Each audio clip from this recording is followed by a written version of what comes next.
Kaya nahatid ko na si teacher.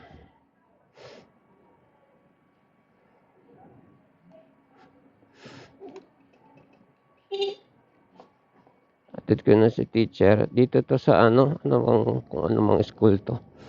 Parang may sundo sila, pupunta sila ng kung saan man. Seminar Kimberly.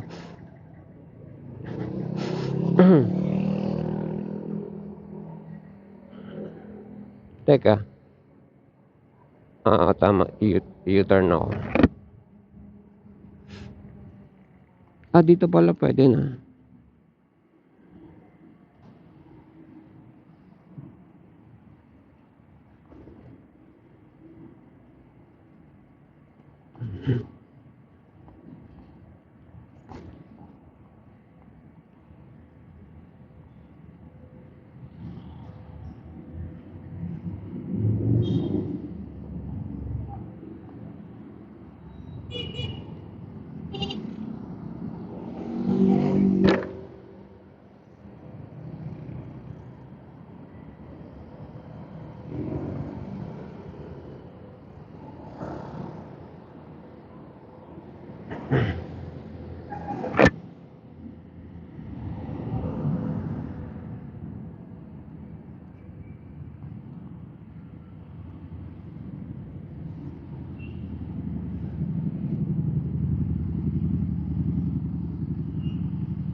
So kahapon, kagabi pala, punta kami ng Marilake. Nag-Honda na kami, masarap sa banking yun. Hindi na kami makikicharge.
Left turn pala ako.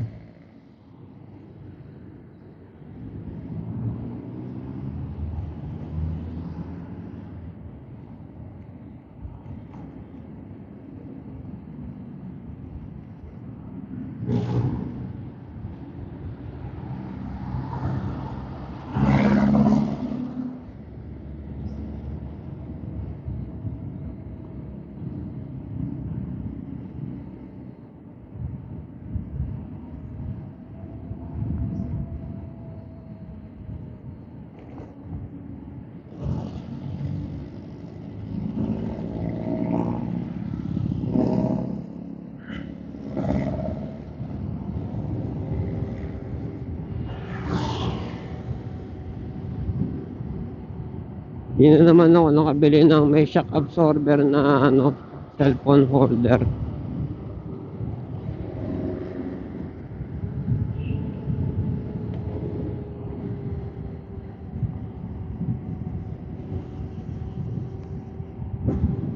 Kung natatagtag, ayun ko may nagsabi nun eh. Tatagtag daw cellphone mo, maepektuhan.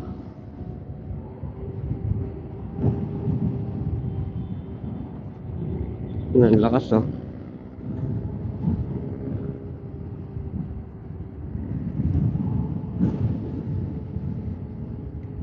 Mamayang alas 5 ko sunduin si teacher.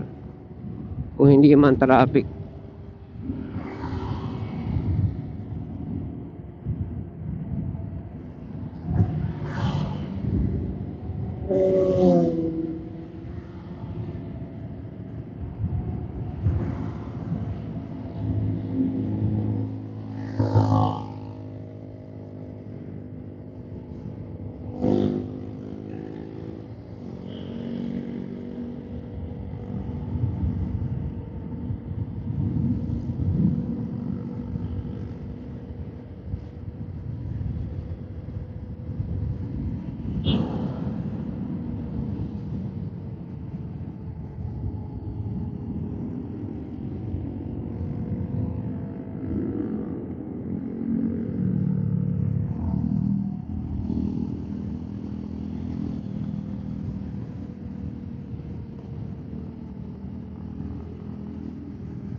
Kung dati natutuwa ako sa tulin nito, ngayon natatakot na ako.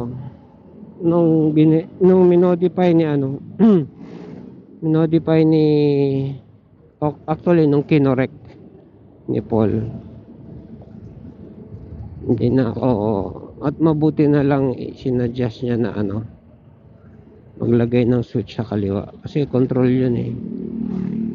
Pag sa ano kasi bibitaw ka pa pag dito sa kanan, hirap niyang pindutin.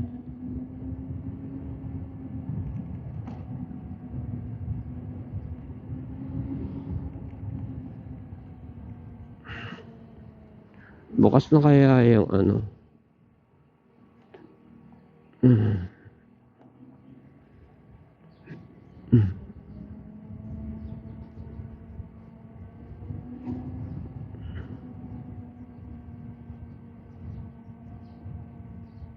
Sports Center. Punta ako rito kasi ano. Siya nga pala yung ayoko na ayoko na magpag-usapan. Pero it's my fucking mistake. Sana nakinig ako sa anak ko. Hindi ko naman nakalain na hindi, kung may gastos man magpaturok ng tuta, Naka-spread out naman pala. Iniisip ko isa, yung isa kasing tuta aso namin, nagka-problema yun. Tumamlay, pinadoktor namin. Masos kami ng 3,000. Half breed nga yun eh, 1/4 breed nga lang yun. Kaya ayoko ng pa-doktor nga lang kasi eto, may lahi ito eh.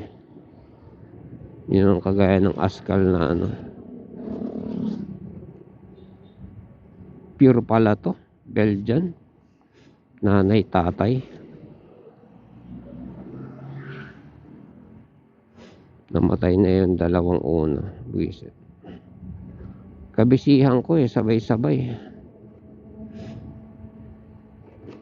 Hindi ko na natupag. Ayun. Siyempre ako, kapag meron akong vision, ginagawa ko with the help, siyempre with funding, number one, and number two, meron akong support. Ang support ko, taga-salita lang, hindi support yun. Reminder yon. Iba yung support sa, ano, magsasabi na, sige ako magpapainom ng dextrose powder. By the way, nung isang araw, bumili ako ng, hindi lang isang araw, itong nakaraan lang, bumili ako ng dextrose powder para sa tuta. Hindi ko napainom yung dalawa dun sa kulungan. Hindi ko rin napadoktor nung tumamlay. Si busy nga ako. So, ito pala ang lesson ko dito sa namatay na tutang dalawa. First 6 months, dedicate mo yung time mo. Hindi lang pwedeng dedicate mo yung time mo sa kanila na lumusog, na makasurvive. Critical yung first 6 months eh. Tapos don't skip injection, the worm injection, wag mo i-skip. Gastusan mo na kailangan. Hindi ko na lang tong jeep na to, hindi ko na alam rota dito eh. Excuse.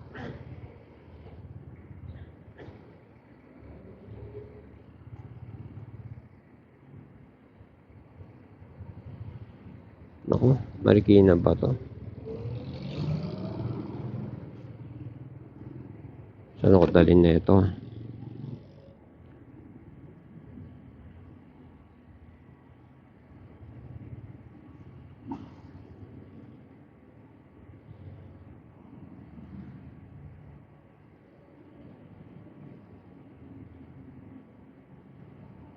Sa TikTok. Kung hindi ko napanood sa TikTok yung yung nagkwento ng babae na walang bra, hindi ko malalaman kung bakit nagtutualya yung mga lumalabas na dalaga, babae.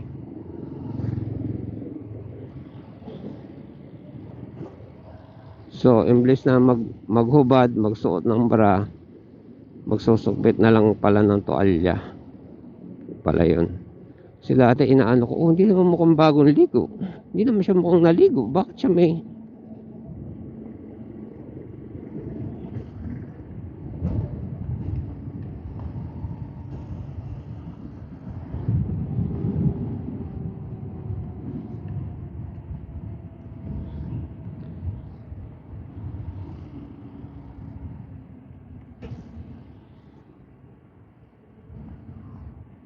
Siya merong balabal na tualya. Nati ko nandito na yung gagawa ng leather gloves. Uy!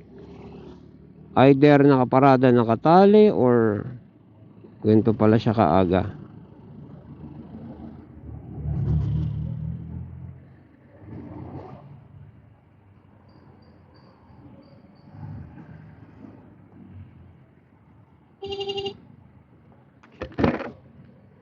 Sino to?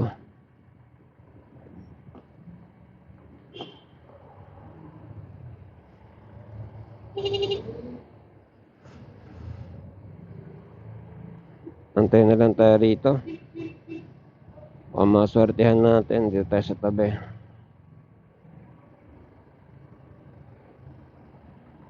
Kwentuhan muna tayo. May na tayo magkwentuhan. Chill lang muna tayo, chill.